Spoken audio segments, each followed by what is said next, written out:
Universo Épico no ar e hoje nós vamos falar sobre o Framboesa de Ouro. Quem vai conversar com a gente sobre essa categoria, né, Framboesa de Ouro, é o Matheus, que é, fã de cinema e também jornalista. Tudo bem, Matheus? Tudo bem, como vai? Tudo jóia. E também aqui nosso convidado Hamilton, que é diretor de cinema e também crítico, né, Hamilton? Opa, tamo junto. Então hoje a gente vai criticar os filmes ruins, né? Exato. Hoje Será que a gente vai criticar? Licença pra matar. Licença pra bater, né, pelo menos, né? Então vamos começar. Então, pra gente começar, vou mostrar pro pessoal de casa as categorias, né? A primeira categoria de pior filme. Pior filme: Gore, Crimes in Rap Time, Holmes e Watson, Robin Hood, A Origem, A Maldição da Casa Winchester. Estragaram então Robin Hood. Pois é, né, cara? O que eles erraram dessa vez, né? O que eles erraram? Porque, assim, cara, um filme, assim, completamente equivocado. Ele é equivocado, ele não tem ritmo, ele não tem, sabe, não tem punch, né, pra você seguir em frente. E eles aproveitaram um ator que já vem fazendo sucesso, tá fazendo né? sucesso, sim. Ele fez Baby Drive o ano passado, né, que é um belo filme. Uhum. Um belo filme, né? E ele vai fazer West Side Story agora, tá fazendo com Spielberg, né?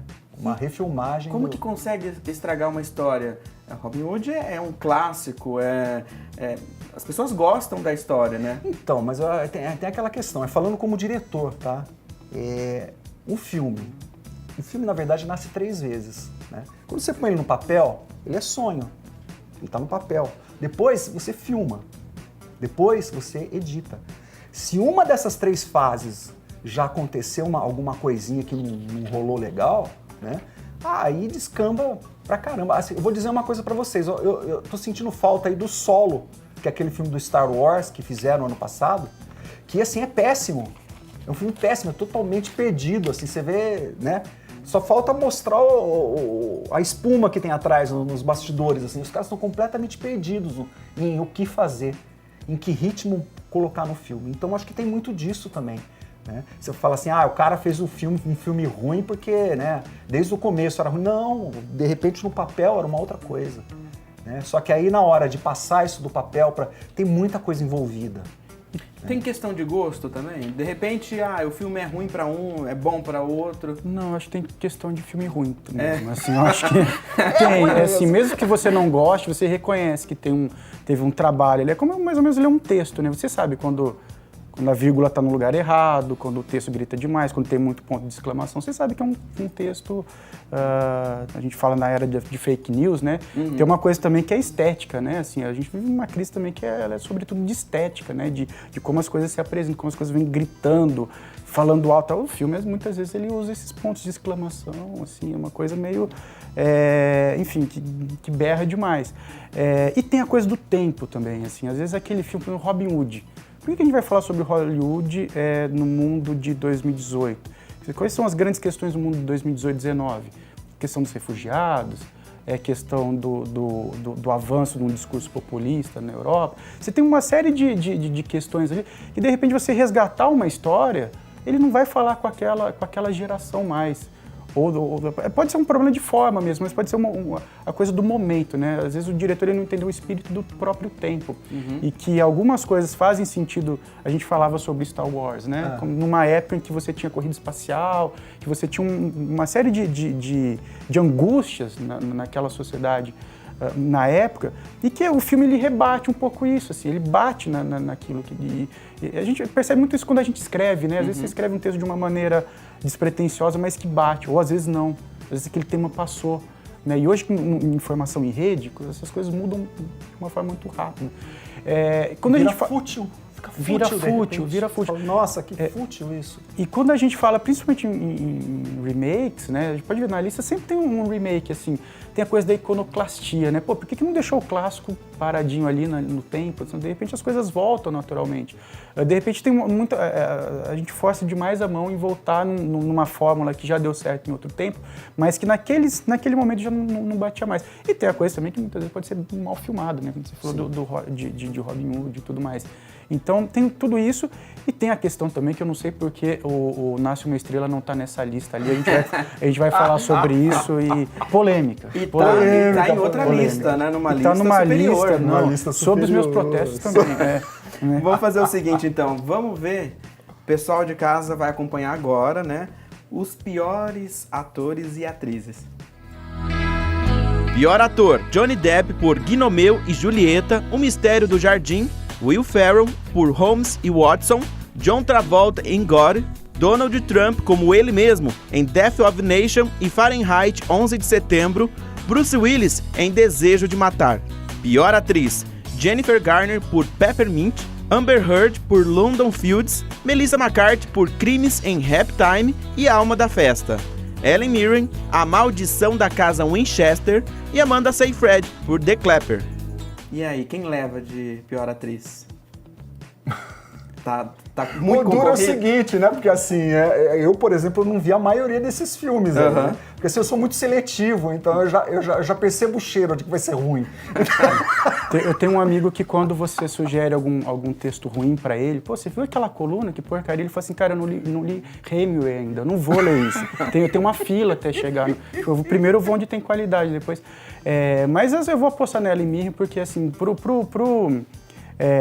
tamanho que ela tem como atriz, né? Ela já fez a Rainha, né? Tem tanto, falta ali uma consultoria de bom senso, né? Vamos ver esse filme primeiro, vamos ver qual que é, senão vamos colocar teu nome, né? Não vamos colocar seu nome em qualquer. Né? E fazer filme de terror hoje em dia, assim, é uma decisão arriscadíssima, porque você vai ter que competir com a realidade, né?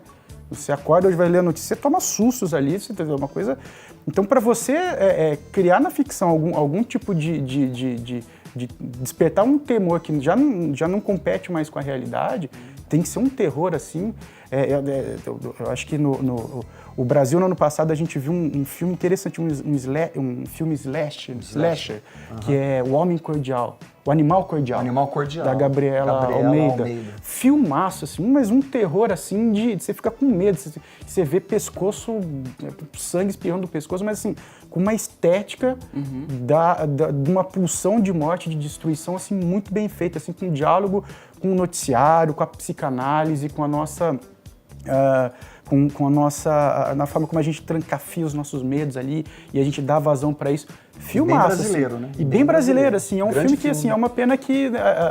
não sei como essa ponte vai ser feita lá fora, assim, a gente não imagina um filme assim concorrendo ao Oscar e tal, mas é um filme e ele foge do padrão, e a diretora, ela é fã de todos os... Sim, ela é fã de filme de terror. Ela é uma estudiosa de filmes de terror, né? Baiana. Monografia, ela é da Bahia.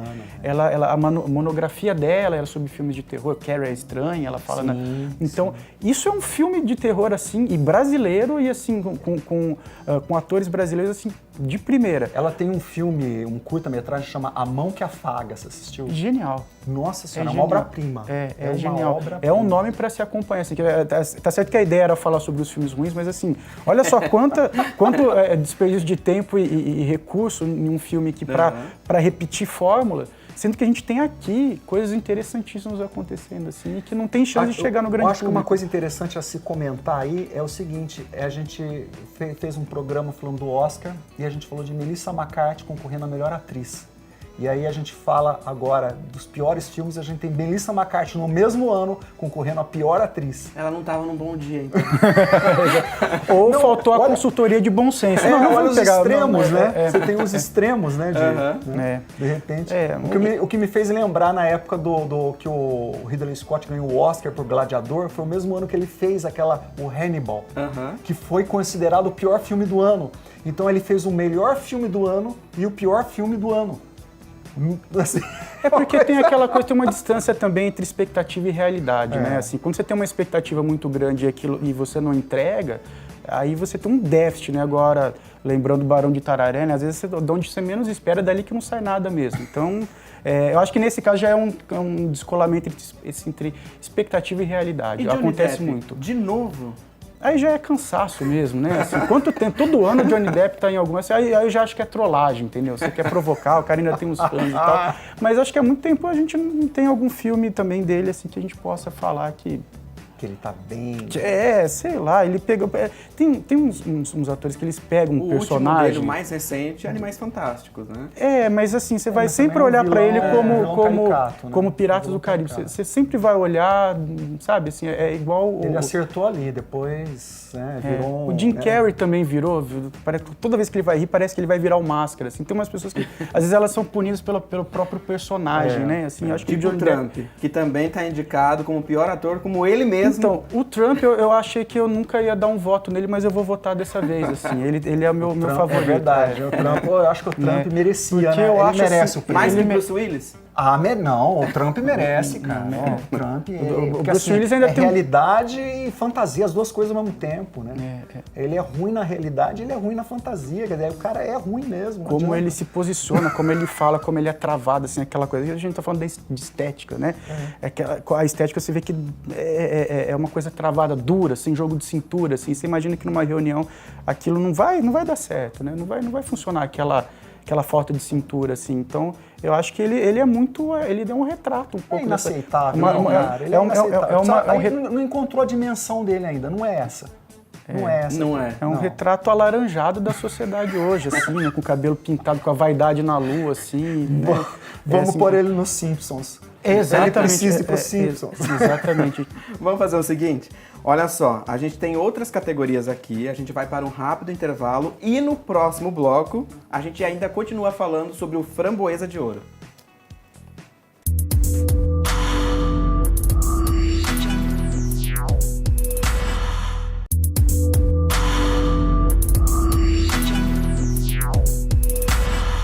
De volta com o Universo Épico, hoje a gente está falando sobre o Framboesa de Ouro, que seleciona aqui as piores produções, atores e atrizes. Aqui ao meu lado o Matheus e o Hamilton, né, que estão me ajudando aqui, a gente está batendo um papo sobre essas produções ruins, né?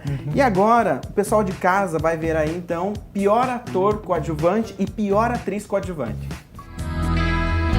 Pior atriz coadjuvante: Kellyanne Conway, como ela mesma em Fahrenheit 11 de setembro, Marcia Gay Harden em 50 Tons de Liberdade, Kelly Preston em Gore, Jess Sinclair em Slender Man, Pesadelo Sem Rosto e Melania Trump em Fahrenheit 11 de setembro.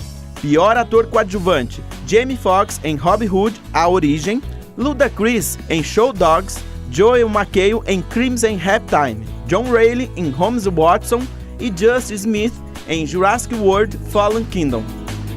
Começando então pelo pior ator coadjuvante, né?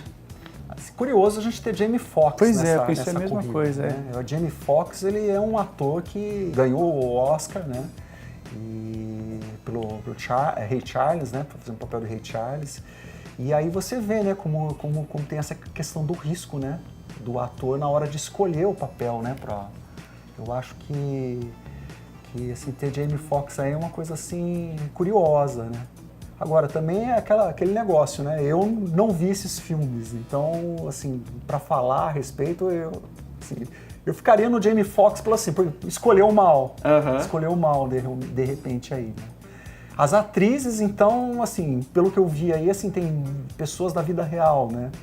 Então, acho que assim... O pessoal a própria Melania. A própria Melania. Então, assim, acho que assim, já tá brincando, né, já tá brincando com a realidade, porque realmente a realidade... A gente tá vivendo um mundo muito surreal, né? Mas aí quando a gente fala de pior ator, o Trump também foi...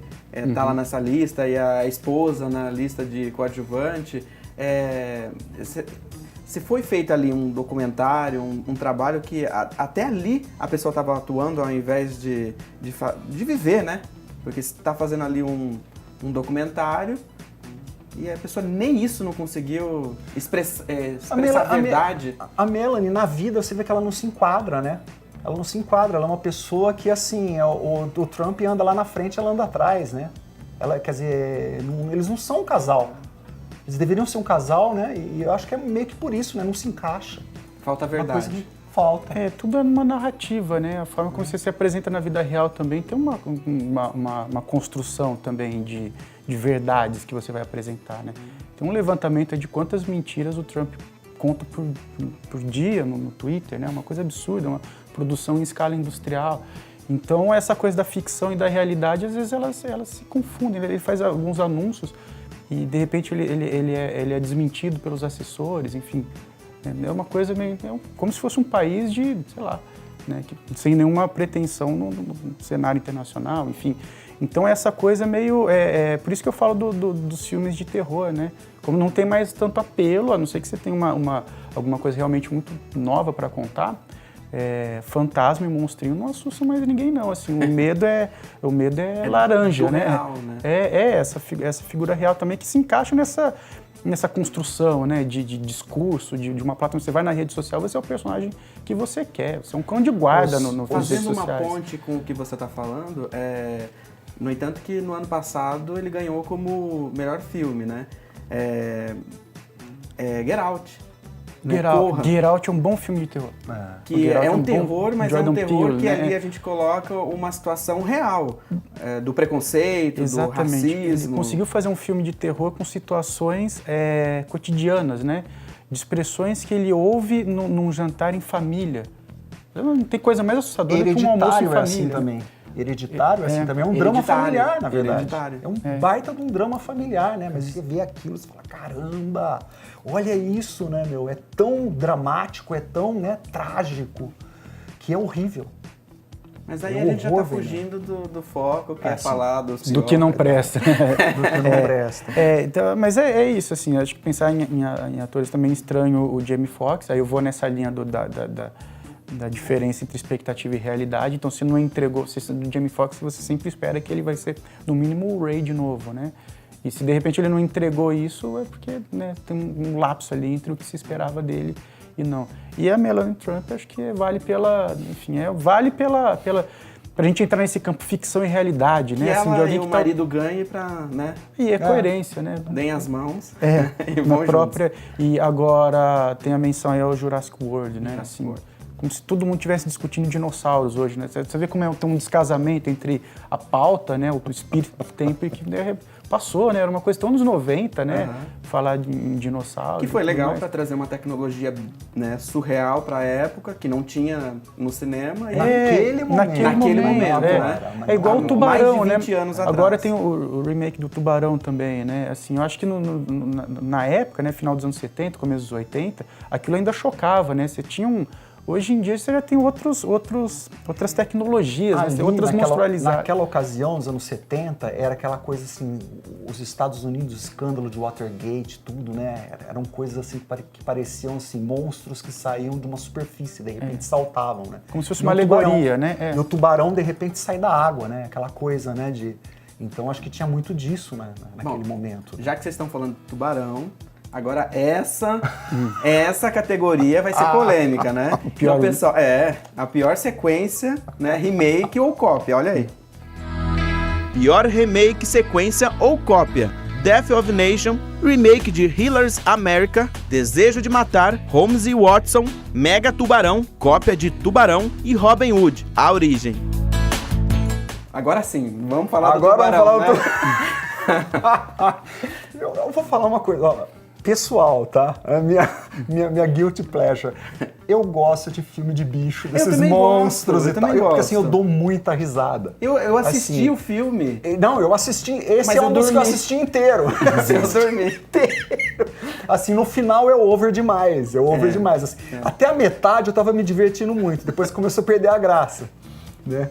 Mas. Foge de. Tudo bem. É ficção. A gente já vai. É ficção. Um tubarão-baleia. Maior que uma baleia. E aí. E o medo, né? As pessoas que cresceram ali nos anos 80 com medo de tubarão, né? E você vai ver hoje, assim, o meu filho... Vira piada. Ele brinca no YouTube, ele fica me mostrando vídeos de curiosidades, né? Ele adora. Eu falo, pai, você sabia que você tem mais chance de ser morto por um elefante pisar em você do que por um tubarão? Porque o índice de pessoas que morrem mordidas por tubarão é uma por ano no mundo, assim, é uma coisa ínfima. E a gente tem aquele imaginário, né, que se pisar na água vai vir aquela... Eu não sei nem qual é o coletivo de tubarão, mas enfim, a gente imagina que tem assim... cardume. Você nem deita nem deita na prancha, assim, para não pensar que é tartaruga, porque vai sair sei lá de onde, vai atravessar o oceano e vai te pegar aqui no Guarujá, tá ferrado. E na verdade tem essa coisa do imaginário, né? Enfim... é um clássico. E de repente você vai fazer um remake, se você errar na mão ali, que você falou, no roteiro, já é uma iconoclastia, Errar né? no tamanho dele. Monstro, a questão de monstros, o conceito de monstros, né? Por exemplo, você vê, por exemplo, um dos grandes monstros do cinema é o Godzilla, japonês, né? Da onde vem, qual que é a origem do Godzilla? O Godzilla é uma metáfora do problema nuclear que aconteceu. Mas Hiroshima. não já deu o Godzilla? Não, sim, então, mas o que eu quero dizer assim, ali tinha um conceito por trás. Né? Porque esse ano vai ter Godzilla de novo. Vai ter. E com sempre... a menina que faz o Stranger Things da Netflix. Sim. Né? Sim, então, mas assim, quando tem um conceito por trás, esse conceito, entendeu, ele vem, né, isso nos anos 50, né, nos anos 50 ele tinha uma força, ele era realmente uma coisa assustadora, né, era um monstro que surgia era um mutante da energia nuclear que aparecia, né, então ela era a metáfora daquilo que tinha acontecido com os japoneses, né, do horror que tinha acontecido com os japoneses. Outro dia eu tava comentando com o pessoal também aqui que gosta de cinema, né? E King Kong também, ele era o vilão. Sim. E aí, com o passar do tempo, nos filmes, ele foi virando bonzinho. Já foi virando um amigo da floresta, e aí começa a perder. É uma fórmula assim, deu certo, vamos ganhar dinheiro de novo. Vamos ganhar dinheiro de novo. E aí vai esgotando. Os heróis da Marvel agora, né? A gente chegou num ponto, o que vai vir agora? Eu tô cansado já de ver filme desses super-heróis. E vem assim. Muita coisa, né? Não, eu tô cansado. Eu tô cansando, porque assim, você observa que nem a Marvel, eles conseguem fazer filmes, né, que são pertinentes, né, que não são fúteis. Você assistiu, por exemplo, o Pantera Negra, que está concorrendo ao Oscar. É um grande filme. Né? Assim, por trás de toda aquela questão ali do super-herói e tal, não sei o quê, eles colocam a África e eles mostram uma África de uma forma sociológica, antropológica, tem um estudo por trás daquilo, né? As tradições, os rituais, né? A beleza que tem por trás desses rituais, né? É uma coisa que a gente não costuma ver. E isso que eu acho que surpreendeu a gente quando a gente viu o Pantera Negra, né? Agora, o problema é o seguinte... A reinvenção vai até um ponto, né? E há quanto tempo já estão fazendo esses filmes de super-herói? Vai chegar uma hora que vai esgotar. Mas dá pra ainda pegar um pouco dos quadrinhos, né? Tem, eu acho que o Pantera Negra, eu concordo que é um exemplo de herói bem acabado, assim, porque um adolescente assiste, ele vai gostar das cenas de ação. Quem gosta de cinema vai perceber o figurino, vai perceber a construção. O filme, talvez dos 8 indicados, um dos mais bem feitos, né? Os mais bem acabados e tudo mais. E com um exercício de imaginação que é histórico, né? Essa coisa de... E tá falando do nosso tempo, né? É um exercício de imaginação, assim, como seriam os povos africanos se os europeus não tivessem estraçalhado aqueles países, né? Se as riquezas naturais tivessem tido algum tipo de proteção e a ponto de gerar uma riqueza e uma autossuficiência, né? Quer dizer, é um povo riquíssimo, o Wakanda, né? Sim, é um povo riquíssimo que sabia manusear a própria riqueza material e imaterial e o domínio da tecnologia. Seria uma ponta da tecnologia. Observa, o vilão, todas as razões que o vilão tem, na verdade, são razões assim de caráter assim de opressão que ele sofreu. São revoltas contra a opressão. E ele joga, quer dizer, é uma coisa natural. O filme começa, aliás, quebradas, né? O filme, aliás, começa pelo vilão, né? Ele criança e ele se formando, para dizer, ele chega naquele ponto que, na verdade, é a indignação com as injustiças que ele sofreu. Ele foi tirado daquele paraíso, né? Como se fosse uma expulsão do paraíso mesmo, né? A gente grava um bloco inteiro para falar do Pantera Negra, porque não é só um filme. É o primeiro filme de super-herói na lista dos mas não é só um filme de super-herói, não. Assim, eu realmente fiquei impressionado mesmo. Não sou tão fã de filme de herói. Se estiver passando, eu assisto e tal, mas assim, não é muito o meu contexto. Mas ele diz muita coisa pra gente. Tem a coisa da representatividade também, né? Das pessoas assistindo e falam assim, opa, agora eu tô me vendo ali como super-herói, não como outras representações ali que o cinema... Né? Que o cinema acaba consagrando ali, né? Ou a vítima, ou o bandido e tal. E de repente você tem um herói, e isso é interessantíssimo. A gente tem visto isso também muito nos desenhos, né? As meninas não precisam mais dos príncipes para resgatarem de alguma situação ali, não, elas vão, sei lá, o Frozen, as duas irmãs se juntam e vão quebrar tudo, assim, os caras estão aqui, estão atrapalhando, vão fazer a gente aqui. Então tem esse tipo de sororidade também que o cinema, ele, os grandes diretores eles estão atentos, eles não são bobos, né? Eles sabem que tem um potencial de discussão ali, de empoderamento, e o cinema, como representação, é muito importante para isso. Uma criança se vê ali. O que provavelmente vai acontecer com a Capitã Marvel, né? Sim. A Capitã Marvel provavelmente vai ser essa linha. Porque a gente vivia até há pouco num mundo onde a construção era masculina, né? E exigia-se da mulher seguir a construção masculina, né? E aí assim, eu preciso de um homem para ser feliz. Para me resgatar, né? Para me resgatar, para ser meu príncipe. Para me despertar no beijo, né? Que história é essa, entendeu? O homem é um sapo também, entendeu? O homem não necessariamente ele não é perfeito, né? Essa construção de entendeu? É esse, aquilo, né? Não é. Bom, a vida não é assim. A gente vai caminhando então para a última categoria, que é pior diretor.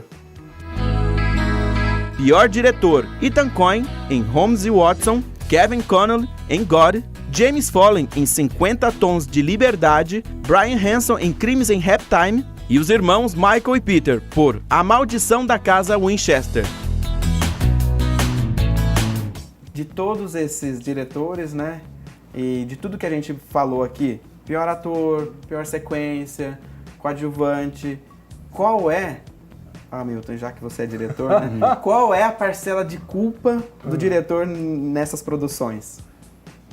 100%, 50%, 80%, divide, é só dele? Ele tem uma parcela de culpa pelo seguinte, porque assim, quando você vai fazer um filme, você tem que projetar esse filme. É como um engenheiro, ele vai montar um prédio. Para ele montar um prédio, ele tem que ter uma planilha, ele tem que ter um projeto. E aí assim, esse prédio ele vai ser construído em cima desse projeto. O diretor, ele tem um plano de direção que ele vai seguir. E assim, esse plano de direção tem que ser muito coerente, tem que ter, né? A gente estava falando, por exemplo, do Pantera Negra. O diretor do Pantera Negra é um baita de um diretor, é um cara que assim, você vê que ele fez, entendeu? É muito bem planejado as coisas. E eu não estou falando não é a produção, não. A produção é uma coisa. A produção é você ter ali, você montar todo o cenário, né? O diretor é o cara que orquestra isso que vai acontecer no cenário, entendeu? E se ele não consegue orquestrar isso de uma forma muito clara, aí ele se perde, entendeu? É claro, você tem um problema tipo assim, não tem um roteiro bom, né? Um diretor, ele consegue salvar um roteiro, ele consegue, até certo ponto ele consegue salvar, né? Assim como ele consegue interferir talvez no direcionamento do ator ou da atriz. Sim, do ator, ele consegue não é fazer uma... que Não é, a atriz pode nem ser muito boa, ele consegue extrair o melhor dessa atriz. Porque na hora que ele fez na hora que ele preparou ali a produção, ele tem muito claro o que ele quer e aí ele leva isso adiante, entendeu? E isso fica impresso na tela. Matheus, como é que um diretor aceita fazer um mega tubarão? Pois aí é a consultoria de bom senso que falta, assim, alguém chega e fala, não faz isso. É o famoso amigo, né? Quem avisa amigo, ele fala, não faz isso. Mas e o dinheiro? E o prestígio? Mas só o dinheiro não é vale a pena? Acho que não, deve valer, né? Será? Não deve valer, senão a gente não veria. A coisa precisa movimentar. Você acerta uma aqui, erra ali, você tem uma margem também de erro ali. Agora, da lista de diretores ali, eu quero fazer um protesto de novo, que o Bradley Cooper não tá nessa lista, porque era a grande chance que ele tinha. Eu tenho uma implicância com esse filme, que me fez perder 2 horas da minha vida para assistir, e eu vou falar o resto da vida sobre isso. Porque era a chance dele mostrar que ele era não é só um rostinho bonito na TV, né? Sim. No cinema. Ele fez um filme sobre ele. A Lady Gaga passou, que devia estar também de atriz, sobre meu protesto, eu devia votar nela e não na Melanie Trump. Porque fez um filme sobre ele. Nasce uma estrela. Ela não tem subjetividade nenhuma, a Lady Gaga, no filme. Além da coisa da representação tecnicamente um filme problemático, ela não tem subjetividade, é uma personagem esvaziada de subjetividade. Não tem outra personagem, ela transita sempre, ou ela depende de um produtor autorizar ela a fazer o show dela, ou do namorado autorizar, olha, você é uma estrela agora e tudo mais, e quando ela consegue ser uma estrela, ela passa, você tem um cara ali de uma relação abusiva ali, clássica, e esse cara é homenageado, esse cara passa como ele fez um filme sobre ele. A estrela não é essa coisa que a gente falou da construção masculina, né? Ele fez um filme com uma construção masculina e ela é uma mulher dos anos 70, não é uma mulher de hoje. A mulher de hoje, entendeu? Essa mulher que tem autonomia e que está se sobressaindo hoje, a Mulher Maravilha de hoje, não é essa. Não é essa personagem. É anticontemporâneo mesmo. É anticontemporâneo. Assim, né? Então eu voto nela mesmo estando na lista. E sobre protestos, né, do Matheus, né, e comentários do Hamilton, a gente vai encerrando o programa, né? A gente passou aqui pelas principais categorias. E, Matheus, pessoal, então, quer saber um pouco mais sobre o seu trabalho? Como é que faz? Acho que é mais fácil me encontrar nas redes sociais, né? Assim, Instagram, Facebook e Twitter. Tô sempre lá, mais do que eu deveria, mas tô sempre lá. Hamilton? Eu também, Facebook, Instagram, eu escrevo para críticos.com.br e eu eu dou aulas, né, na Rabeca Cultural em Souzas. Então quem quiser dar uma passadinha lá, conversar um pouquinho mais sobre cinema. Tá certo, então agradeço a participação. Obrigado. O Universo Épico fica por aqui, na próxima semana tem muito mais. Tchau!